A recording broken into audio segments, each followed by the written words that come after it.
Hello everyone. Hello everyone to our webinar organized by ScreenMe project. Today we have spotlight on entrepreneurship research and two excellent entrepreneurship researchers. Dr. Helen McGuirk, the head of Hincks Centre of Entrepreneurship Excellence, Münster Technological University, Ireland, and Professor Britta Gossel, Eberswalde University for Sustainable Development, Germany. Our speakers will talk about their field of expertise and with insights to all of us, but also important insights especially for early stage researchers. They will talk about the world of academic research, the value of researching with impact, what is media entrepreneurship research? These are some of the questions. I am Päivi Maijanen from LUT University Lappeenranta, Finland, and I'm co-hosting this with Ranaivoson from Vrije Universiteit, Brussels. He will take care of especially the comment part. Indeed, yeah. If you have any question, just put them in the chat or in the Q&A, and we will gather them after the two presentations. Yes, please do it and take advantage of this opportunity to ask questions, our researchers. So we have the program is so that we have 15 minutes for each speaker, and after that we will have time to discuss and talk more. And we start with Helen McGuirk from the Hincks Centre of Entrepreneurship Excellence. Good morning, and thank you so much for having me. And I'm delighted to be here from a very sunny southwest Ireland. So I hope everybody is well, from everybody across Europe. So I'm going to chat to you this morning, as you said, for about 15 minutes. So I'm going to share my screen, and if it works, we'd be delighted. We'll get going. And somebody might just tell me that they can see and hear me with the lovely slides. Works well, yeah. Marvelous. Thank you very much. Okay, so let's get going. So I'm Helen McGuirk, and so I'm speaking to the audience. Most of you are early career researchers. So this is a trailer of my few messages to you about research and your research particularly. But just to give you a background on who I am, so I came to research on a very different path to probably most of you. I've had a career as an entrepreneur and a rural development officer for 20 years before I did my degree, let alone my PhD. And I got in to research you know, when my children were in school. So a very odd way, but it probably shows that research and your curiosity can come at any stage of your life or your career. So if you want to know more about my topics, what I've researched in, what I've published in, I've given you a list of Google Scholar. Look at me on Google Scholar or on our Hincks Centre website, etc. So I head up the Hincks Centre for Entrepreneurship Excellence, which is part of the School of Business here at MTU, which is Münster Technological University. And we support entrepreneurship in all its forms. So whether it's through research, education or training, and we're partners on this ScreenME project, an excellent, really interesting project. And so whether you're involved or whether you would like to know more, contact any of us with a view to finding out more about our project. So on with the show, while research, you could consider it as a feature film, I'm only giving you the trailer here. So why bother researching? Types of research. And most importantly, spreading the word, telling the world what you have found, making an impact. So we'll spend a little bit of time on number 3 there, and the mechanics of it. So how do you go about this publishing or telling the world about research? So that's what I'm going to impart with you. What I would like you to do is to take a pen and a piece of paper and maybe write down 2 or 3 little nuggets or takeaway messages that you can bring with you when this presentation is over, and perhaps maybe a few questions for us at the end of this. So again, we're looking at academic research in social sciences, which includes the screen media, social science, everything from humanities, the arts, business. So that's opposed to the natural sciences, which would be the engineering and the science and the mathematics. So why bother? Now, you would say, yes, research, and you delve in and you look and to answer questions that you might be interested, curious about, to improve the world's understanding of a particular topic. So my topic of interest is the economics of innovation. Well, that was my PhD and some of my publications. So I wanted to know, what is it that makes a person innovative beyond education and training? So that was my curious question. But no matter how big or how small a contribution, it's in the pursuit of knowledge. So when you're struggling with why are you bothering to research, think about that. It's a contribution to our understanding of the world. It's systematically investigating. So if you're doing surveys, or whether you're doing in-depth interviews, you're looking at it step by step, delving into a particular question. But it's also about your career. So you're doing research. Perhaps some of you want to be an academic. Perhaps some of you want to go into policy making. It's about your career. So the types of research, again, the list is very long. But just, it's about, for you, maybe you're doing your PhD, maybe you're doing a master's by research, you're a postdoc, you're a faculty, and you've been teaching for years perhaps, and you want to get into your research. So there's many types of research. It could be for applications. For funding, say ahead to 2020, Horizon Europe. It could be that you're researching for a strategy for your university or for your place of work. It mightn't be now, but it could be in the future. So just to take, there are many types of research. So as I said earlier, we're looking at, so you do the research, but if you keep it to yourself, well, how is the world going to know? How are you going to add to knowledge? How are you going to make an impact? You have to publish your work. So there are many ways of publishing your work. You can do academic journals, case studies, books, book chapters, the media. You could go onto Twitter, you could tell the world that way. You could write reports, you could publish your reports. But today we're looking at academic journals because, as I said, this is the trailer to the feature film that is research. So why are we looking at just the academic journal?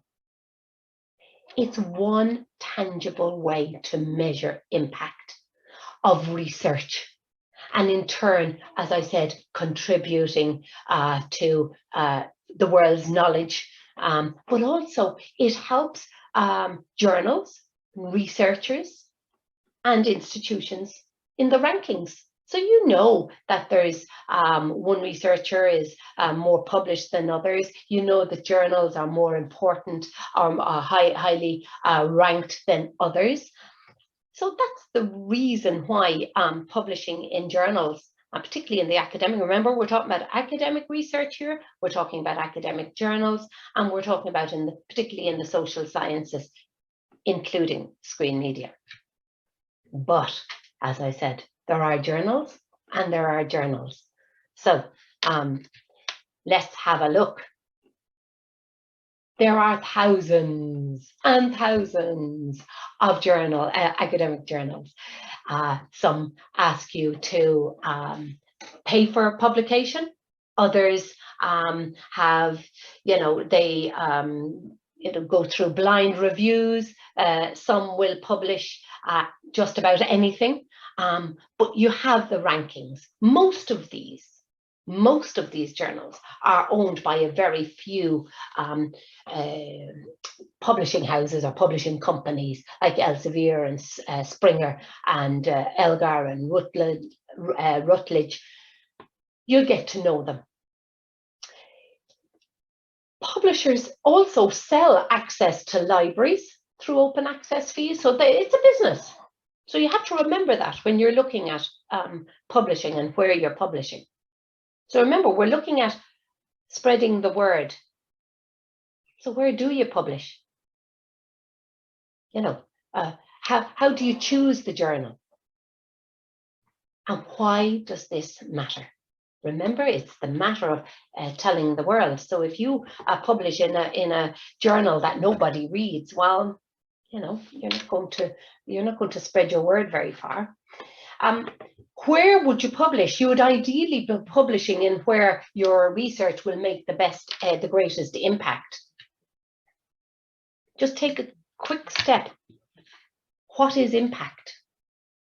It's the contribution that research makes to academic advances across and within disciplines. So sometimes journals are very specific, other journals are cross-disciplinary.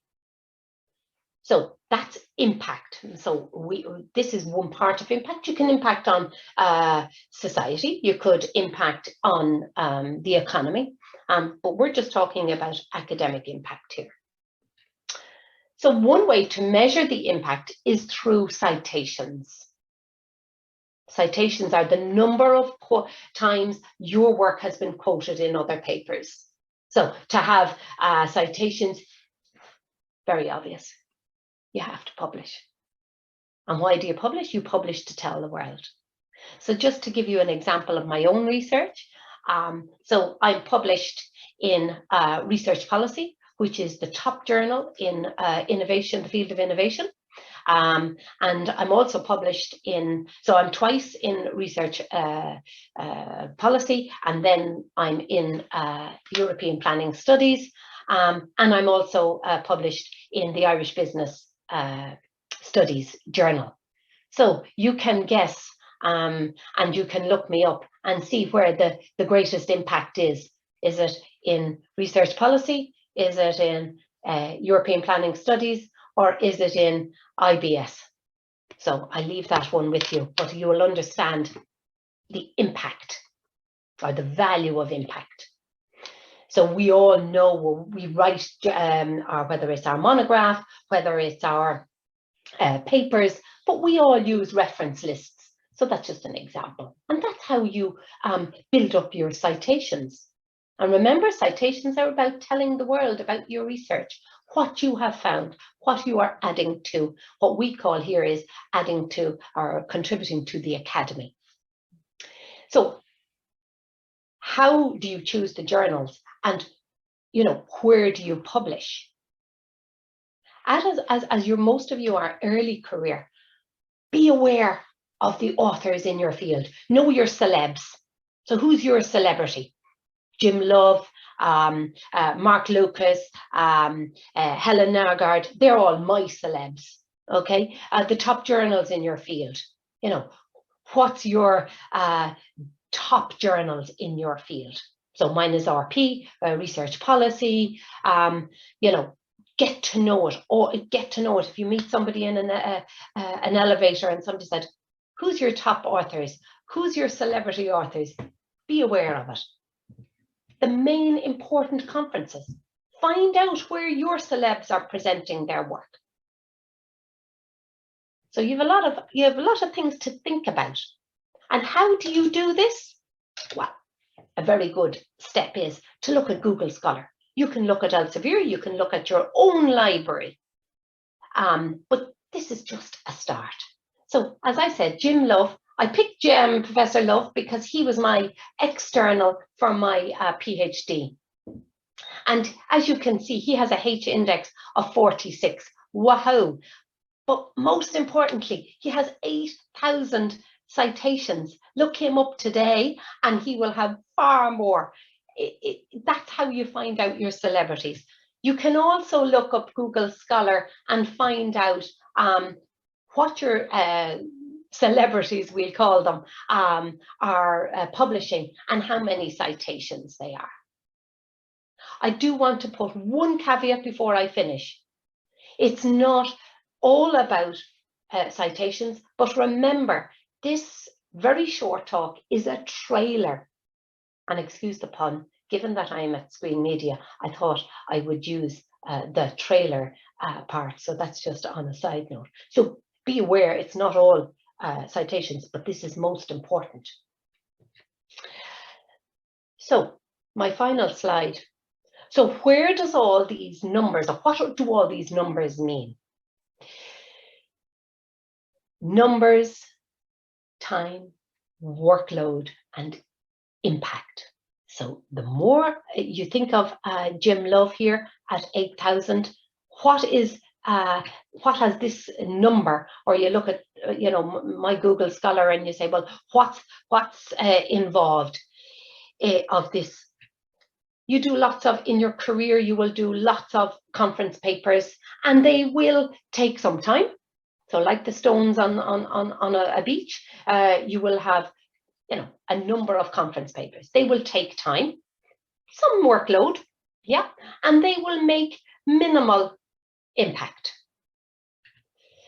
If you go on to a 2-star ranked journal, so for instance, in my case, it's European Planning Study, is 2 ranked, which is kind of your ranks go from 0, which is not ranked, to 1, 2, 3, 4, and 4 elite. Okay, so European Planning Studies is a rock, and it takes time. There is workload, and you make some impact. So I can't remember what my number of citations on this particular paper is. I think it's 36 or something. Okay. A 4-star elite, so research policy, I have 2 of them, makes a huge impact, because you'll see from your citations that the higher the rank journal, normally you have higher citations. Citations are where other people are using your work to build and to create more knowledge. So that's what the whole idea is of citations. It is enormous workload, and I cannot overstress. It is huge workload, but very, very worth it in the end. Just to give you, for the more advanced researchers in the audience, so my 2 RPs, the first one, I had 4 RNRs, revise and resubmits. The second one, I've had 5 RNRs. They took 2.5 years each, the papers, but worth it in the end. There are also submission rejections, the cracked stone. But you just pick yourself up and you work away on it. But publishing your research is not easy. But if it was easy, everybody would have a publication.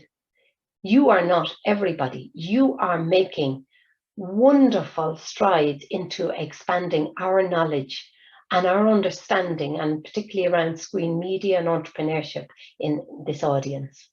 So I would say keep at it and enjoy it, and see which size rock that you can build, and rocks that you can make a difference in your career. So on a final note, aim to research with impact. and you can find more info here. So very many thanks to you, and we can take questions in the end, at the end.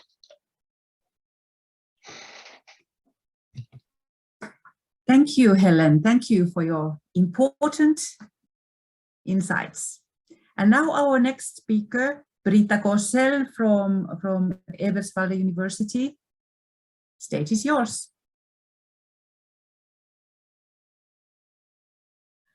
Hello, thank you so much. I'm so happy to share some of my experiences and some of my thoughts regarding media entrepreneurship research. And I would like to take an anchor that Helen was posting right on the very first slide, because she said, what is research all about? So research is about finding answers to questions. This is absolutely right. But to come to answers to questions, we need to come up with really good questions. So I am starting now with something that is really one step ahead of answering questions. And I would like to invite you to my journey of finding good questions a little bit regarding the issue of media entrepreneurship research and the question, what actually is media entrepreneurship research? So just leave a few sentences on myself so that you know who's talking here. So I'm coming originally from media and communication sciences. This is where I did my PhD in that field, very much related to a technological education regarding the university I was studying in. And now I'm professor for social business management with a focus on digital and media entrepreneurship. So I have some practical experiences as well.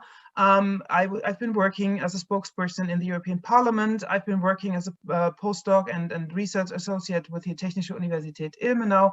I received some scholarships, and I was lucky to do some research and stays abroad, working in Brussels, Strasbourg, Berlin, visiting researchers in Jönköping. I've been to Tallinn, to Cork.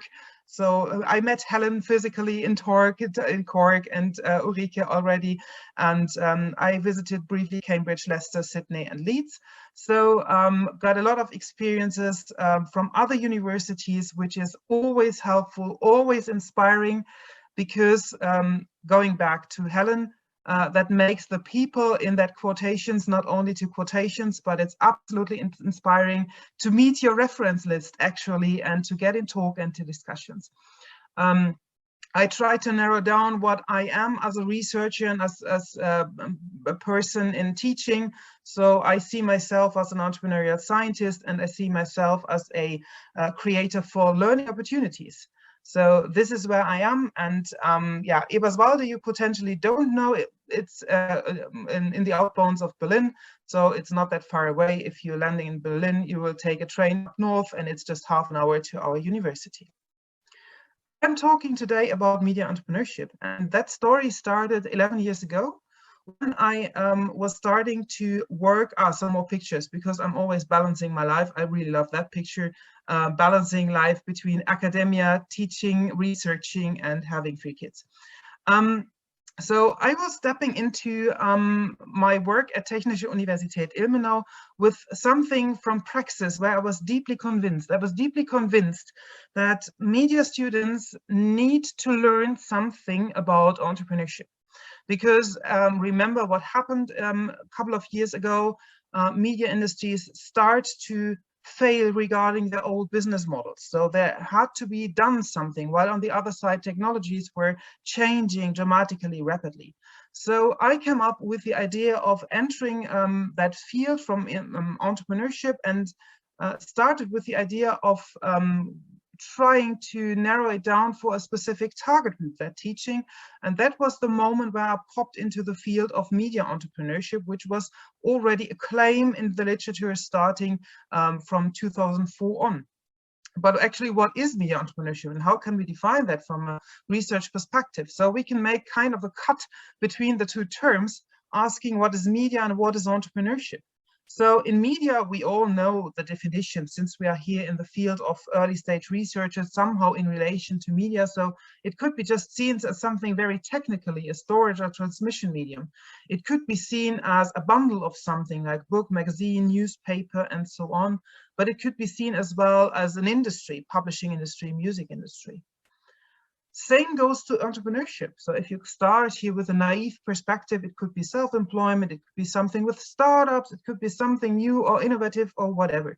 So this is our natural, intuitive, and maybe a little bit on the language level, naive way on entering to that term.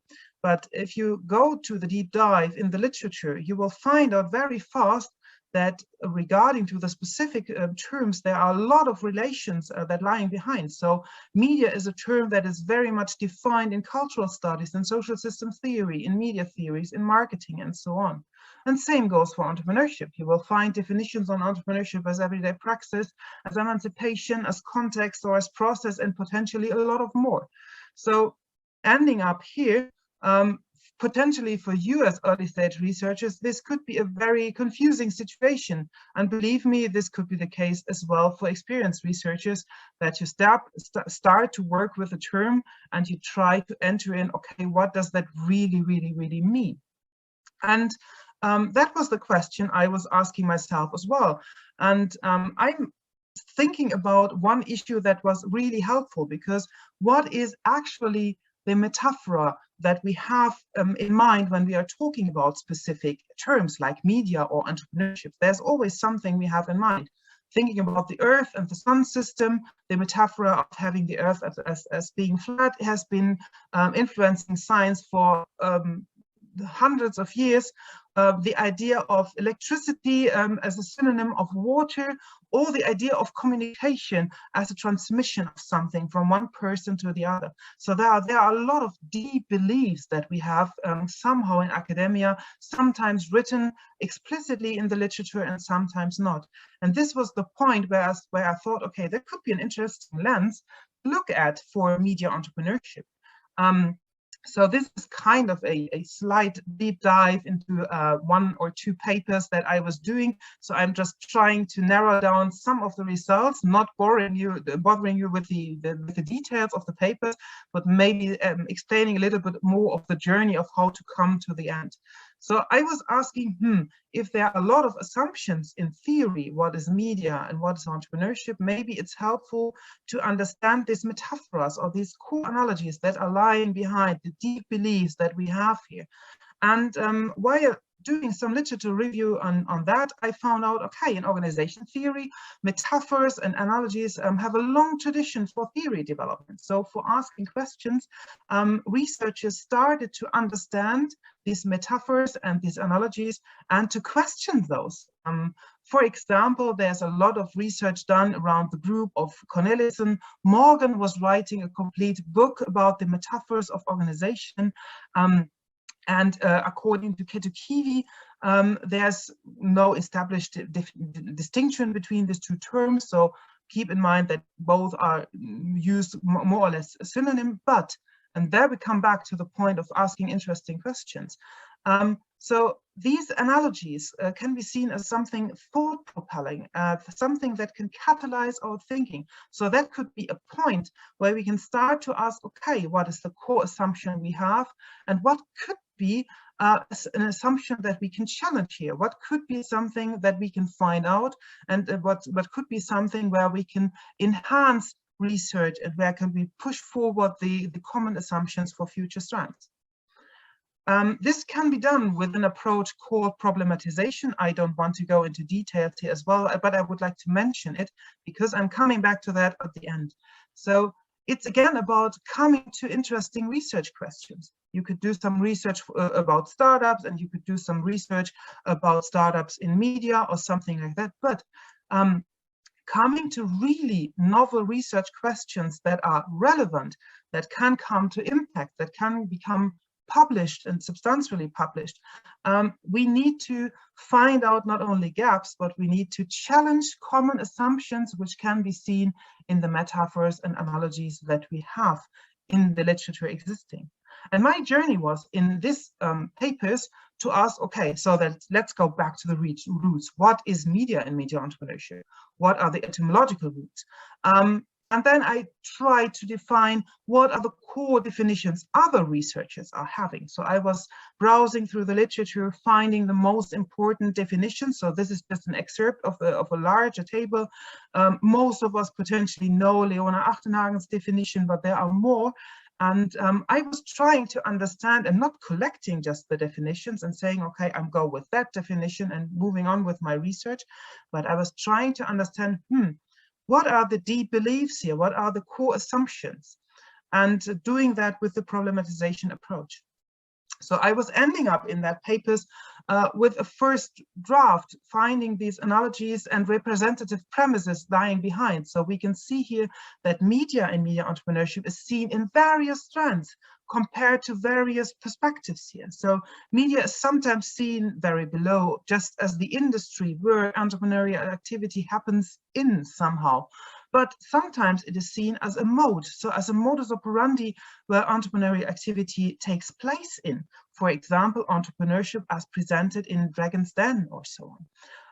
Media are seen as the core of entrepreneurial activity, like entrepreneurial activity is driven for the development of new media, and so on. So this was the first step in understanding what media entrepreneurship as a field of research could potentially be, trying to unfold these deep beliefs, these core analogies. And then I asked myself, there's just more existing in relation to entrepreneurship. So there's as well other terms related to entrepreneurship that are as well related to media. So I stepped into an understanding in a similar way of social entrepreneurship, because if you think about media and its role in society, there could be a relation to that as well. Into digital entrepreneurship, since media are more or less digital in most of the cases today, what are the differences here? And I stepped into cultural entrepreneurship because we can see media as part of cultural and creative industries. So to what extent is the difference here to be seen? So what can we take out of this idea of kind of research to come up to an end here? So what can you take out of that story? First of all, the details of this research can be read in the paper. So it was not my aim to show you the details of all of that paper. But in the first thing is mind the terms. So if you just browse the literature and find a term that catches your interest, don't just start with a term and go with the easiest definition. For the case of media entrepreneurship, this is extremely confusing because there are some definitions existing which are not really definitions. So keep always in mind that this term can be seen in complexer strands of theory debates, praxis influences, and or different disciplines. For example, the case of cultural entrepreneurship is as well very much influenced by the terminology driven by politics, similar to social entrepreneurship. So don't stay with the term, only just try to understand where does it come from, what are the communities that are talking about that term in the scientific way, but as well beyond. So some of the terms were coming from praxis into academia or from politics into academia, and maybe we have to find out what the term is actually about. A second lessons learned could be theory rocks, and this is something I'm really convinced about. So a good and solid theoretical grounding will help you in your research, because it will help you to shape a clear route for your research. Think about, you have an issue that you would like to be interested in researching. A theory will help you to put a specific lens on, to have some glasses on to see exactly some aspects in the foreground and other aspects not that much of importance. And it provides you a framework, a ground, and a corridor for finding your solutions. And this is absolutely helpful as well for publishing, thinking with Helen again, it provides you kind of with a language and terminology to talk. And this kind of terminology will help you to connect to the researchers in that top journals. And the third thing you could take out of that story is don't mind only the gap.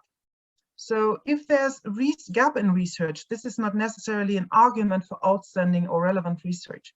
Gap spotting does not necessarily end up with relevance. if there's something not done, it does not really mean that it has to be done. So think about becoming a path upsetter and try to create research potentials and not just gaps. If you're doing research, and we learned about something about journals, if this research is very much related to media entrepreneurship or related to media business, media management, think about the JOMS. So the JOMS publishes original articles that are really in the focus of that field of media business management, media business studies, and media entrepreneurship. So check out that journal. It could be a potential interest for you to publish your research. And finally, I have some references, of course, so all the references you've seen in this presentation can be found, of course, in their papers. But if you're interested in that problematization approach, lifting up from gap spotter to path upsetter, I was doing that in a recent publication, and maybe this is helpful to understand the approach as well, to come up at the end with interesting research questions, to find answers, to publish their answers. Thank you very much, and I'm looking forward to your questions. Thank you, Britta. Thank you both. It was very interesting, and I think we don't have any questions maybe there yet. Captain, I don't think we have. No, I can't see any in the Q&R. So if you have any question, don't hesitate to type. Yes. Yeah, this academia is both exciting and challenging at the same time. As Helen, you explained about this publication, that they are important to make impact and for your career, but it is so challenging. The competition is getting tougher and tougher and tougher. How do you advise young scholars or anybody to cope with that? Not to give up? Yeah, it's a very good question. But Britta, thank you so much for your presentation. And when Britta was in Ireland, we had some great discussions. And just to pick up on your point, it's something really important to reach out and to speak to others in perhaps not even your direct field, but others that are in the same vein, if you like, but also going to conferences. You meet people of interest, but obviously face-to-face over a coffee is so much better. And I think my second last slide was, if it was easy, everybody would be doing it, and not everybody is doing it. But it is worth it because you have that impact. Yeah. Mm.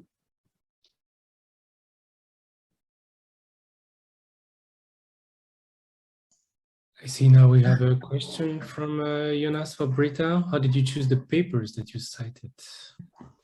That's interesting. So if you come with the approach of a classical literature review, you will start to do that very much according to a strong quantitative scheme, saying identifying relevant papers, journals, identifying relevant time frame, identifying relevant search terms, and then go ahead and doing that quite technically and coming up at the end with a limited amount of papers that you define as relevant and analyzing that paper. So that would be the more gap spotting approach.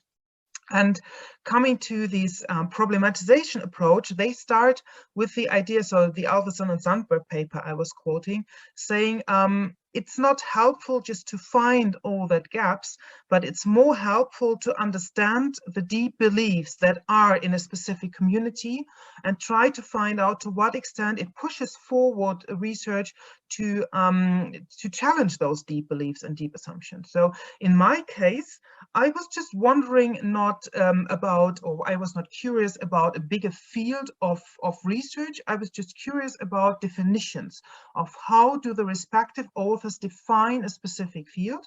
And so I was doing kind of a mixture. It's not so difficult to find out papers in media entrepreneurship because there's just a limited amount of existing.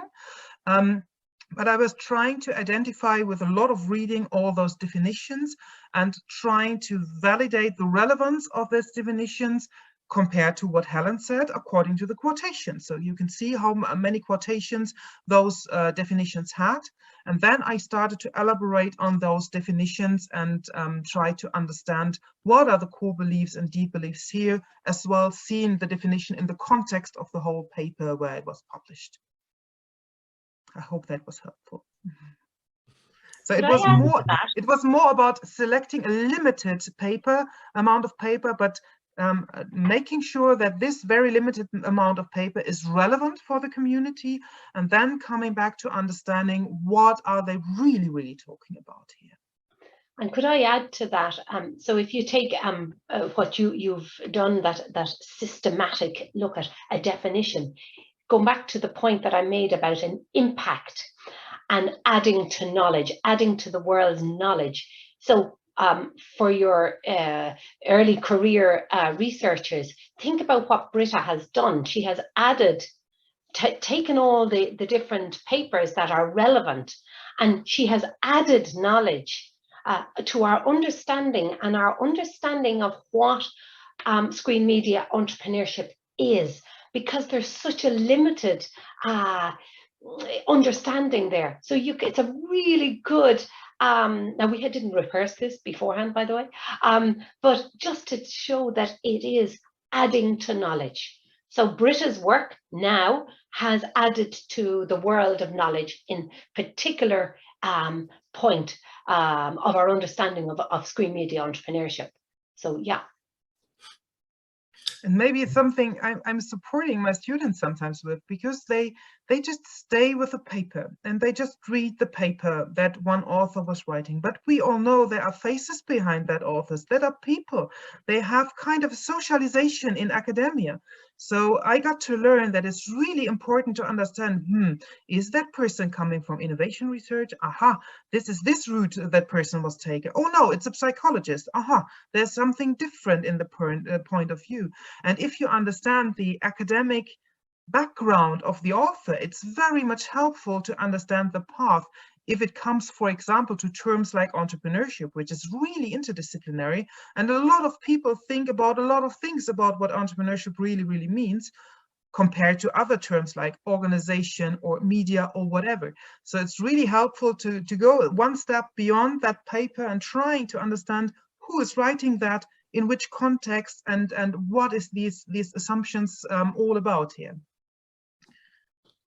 Yeah, and as you were now explaining about your journey in defining this media entrepreneurship, it's like you kind of one thing led to another, and in a way I was thinking exactly that you kind of defining yourself and your identity as a researcher, isn't it? Maybe I have one question. Maybe I have one question a bit based on what you just were just saying.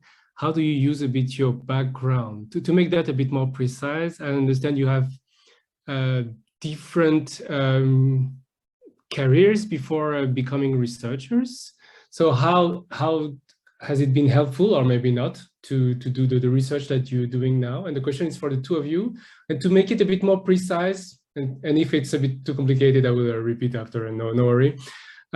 So, Helen, I understand you've been an entrepreneur before. So how do you use especially that to become from having been done and having done this as more an object, and the other way around, for some of us doing entrepreneurship research who have not been entrepreneurs, we can get the criticism that, oh, well, you haven't been an entrepreneur, so you don't know about it. So how can we deal with that criticism?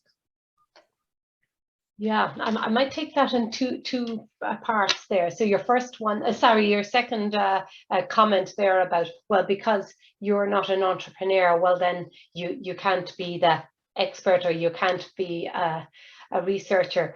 It's thrown out at us very often.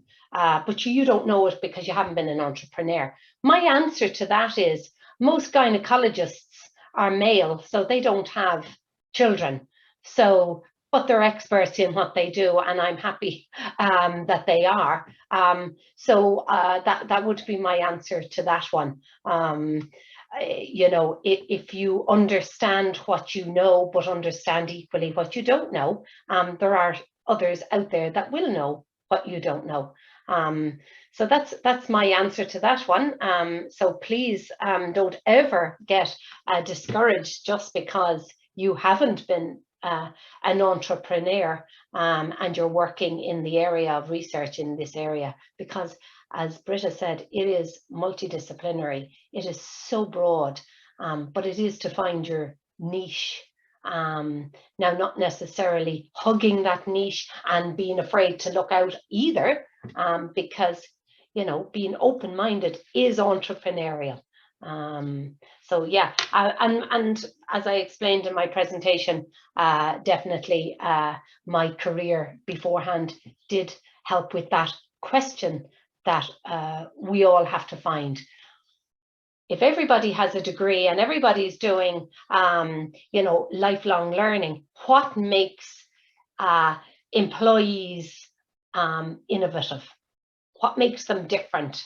And I found that their job satisfaction and their willingness to change. And that was the basis of my early part of my research career. Britta. I can add, and I will start with a professional background. So I've been working as a spokesperson in politics. So this was a really fast business. So my tasks were done and never done. My schedule was set in the morning and it was kicked off 2 hours later and totally different 2 hours later. So it's kind of a very stressful job. But what I learned here was to understand how important arguments are, how important it is to convince a person in 30 seconds on the telephone, and how important it is to be fast in writing.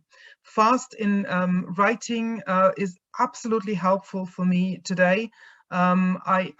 I've learned from my colleagues in Ilmenau that they were so impressed when we came up with the idea for an abstract, and I sent it around 45 minutes later for that conference, and they said, "What? How the hell are you doing that?" So that is kind of something that I've learned, which is really, really helpful now for working in academia.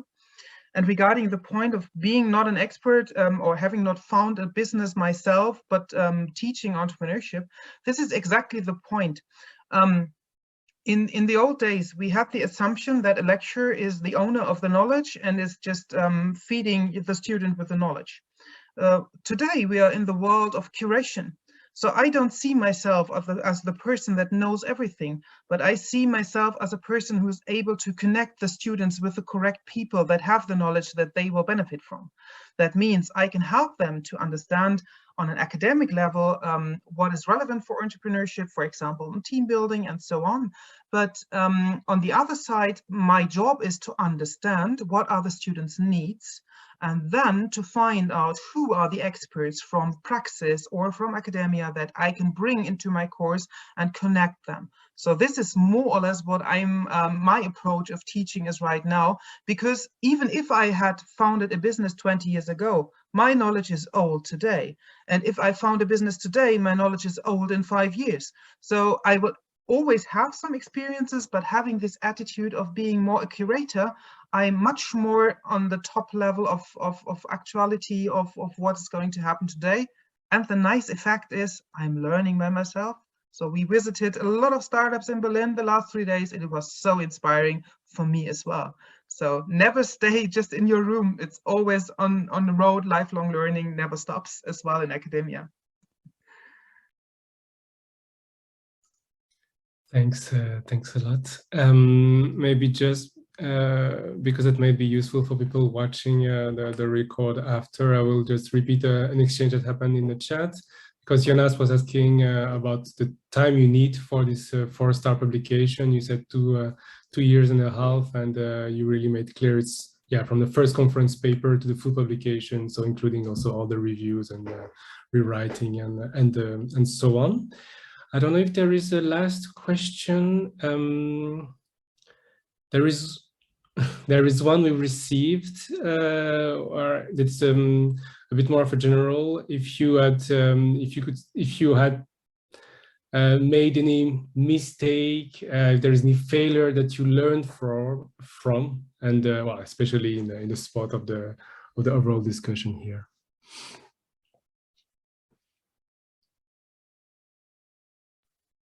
Failure in academia or in that process, or what do you mean? Yeah. Well, of course, in academia, in relation to your research, teaching related to entrepreneurship and media entrepreneurship, yes. Good question. Sometimes I think it's always failures, because I did so many things that didn't work out, and I was learning out of that. So thinking about surveys we sent out and people weren't answering. When people were answering, they did not answer in that way how we expected them to answer. So data was poor at some specific points. Data went lost because of technical issues and so on. So regarding data, I've learned don't have only a double backup, but have a third or a fourth backup, because this is so really challenges if you lose data. Regarding what I was talking about, theory development, make sure that you spend some time on finding who are the people that can support you in understanding a specific theoretical position, that are helpful for you to be reflective with your work. And don't ask all the people, because some might not be the experts in that issue and they might confuse you. So stay with a smaller group of people in the first days. And the second thing, which I did not, I was confused from a lot of people that were giving me hints. And another step or another issue or lessons learned is at the end, be brave. Be brave to come up with results.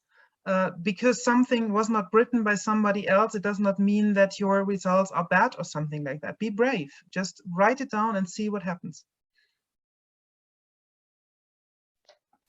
Yeah, I suppose, and I'm watching time, and you're great at keeping time. I would say keep communicating. Speak to your supervisor, your mentors, your colleagues, peer learning, your PhD colleagues. Keep talking. If you're down in the dumps and you're feeling a bit, keep talking and asking questions. That would be certainly my parting message. Thank you. Thank you. I think our time is up. Thank you so much for your presentations and your sharing your thoughts and experiences, Britta and Helen. And I didn't tell, I was supposed to tell in the beginning, but those who are still there, that this is recorded, but your names won't be shown. And thank you for participants, your questions, and thank you, Hertin, for your company and questions. And so, quoting you both, be brave and keep communicating. Bye. Thank you. Goodbye. Bye. Bye-bye.